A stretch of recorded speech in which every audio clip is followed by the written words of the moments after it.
hopes for peace in Afghanistan appear to be slipping away, as the Taliban has not put a halt to its offensive against Afghan security forces and civilians. The violence has ramped up since the discord over the release of the remaining 320 Taliban prisoners have hampered progress on formal talks, a report. Months of extensive peace talks between the United States and the Taliban, a number of floating assurances, but the security situation in Afghanistan continues to remain deteriorating. Once again, a wave of attacks across Afghanistan left many people dead and wounded. A truck bomb attack on Afghan army commandos killed 5 people and injured more than 40 in the Balkh province. Moreover, several other deadly attacks were carried out over the past week in Kandahar, Ghazni, Jawzan, Baghlan and Ghor provinces of the country. یک اراده مازدا که مواد انفجاریه بار بوده انفجار کرده در نزدیکی قرارگاه کماندوی ما، مگر خوشبختانه قبل از رسیدن به قراول و داخل قرارگاه توسط پیرادارای بیدار کماندو شناسایی و بالاش اجراعات صورت گرفته که در نتیجه 6 نفر کماندوی ما زخمی می باشه و 1 نفر هم شهید می باشه، مگر بیشترین قربانیان از این حمله ملکی ها می باشند که تعداد و آمارشان تا فعلا از 30 الی 35 نفر هم افزود شده. Violence has gripped across Afghanistan as the US-backed peace talks between the Afghan government and the Taliban is facing delays. The intra-Afghan talks are the part of a US-Taliban peace agreement which was signed in February in Doha this year. However, the start of peace talks continues to hamper over prisoner release and constant bloodshed by the Taliban. According to a United Nations report, 1,282 people were killed in violence in the first 6 months of 2020 in Afghanistan and 2,176 were wounded. This has triggered a large-scale displacement of civilians in the country. In the latest report by Afghan media, more than 6,000 families in Kunduz province have been forcibly displaced, fearing attacks by the Taliban and other terror groups.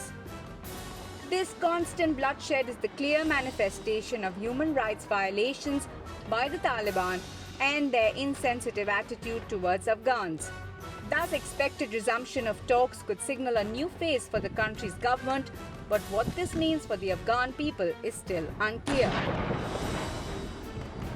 It's not just random killing of Afghan citizens, that's part of it, but there is also selectivity in this. For example, they are choosing ethnic groups like the Hazaras. The Taliban want basically is absolute control over Afghanistan.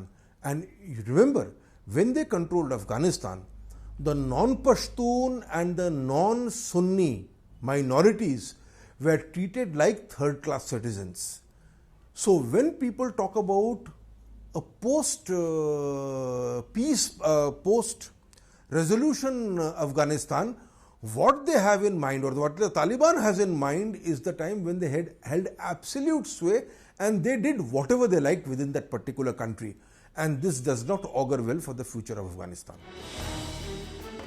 Under the landmark Doha peace deal, the Taliban pledged to combat other extremist and terrorist groups, mostly based in Pakistan, and deny them from using Afghan soil to launch attacks.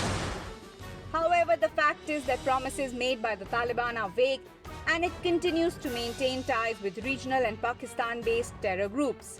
According to a United Nations report released in June this year, the Taliban still maintains close links to Al-Qaeda and sought its advice during recent negotiations with US officials.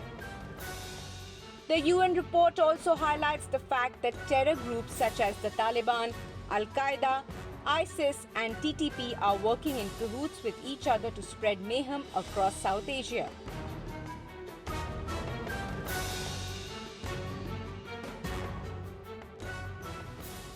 The Taliban believes the Americans are leaving and the Americans are leaving. I believe what will happen, in spite of the Taliban not wanting it, is that the various factions of the anti-Taliban groupings will come together. Yes, it is true that the Taliban wants the Americans out because they think they can enter into Kabul and just take it away. Remember, whenever the Taliban has made frontal attacks against the Afghan National Army, it has been rebuffed. Taliban only is effective when it indulges in terrorist acts where collateral damage is very, very high. In the event of the Americans going away, it will be a full frontal war between the Afghan National Army and the Taliban. And I doubt whether the Taliban will find the going as easy as it thinks it will be. It will not be that easy. But yes, it is an agreement they are signing in bad faith in the hope that the Americans will go away and then they will walk into Kabul. But that is not going to be easy. The United States says that there is no military solution to the ongoing conflict and has already reduced its troops under a troop withdrawal agreement. But the continuous surge of violence in the country is suggestive of an unchanged stance and strategy of the Taliban despite all peace attempts. Peace and stability in Afghanistan will only prevail when the Taliban shun violence and join the mainstream.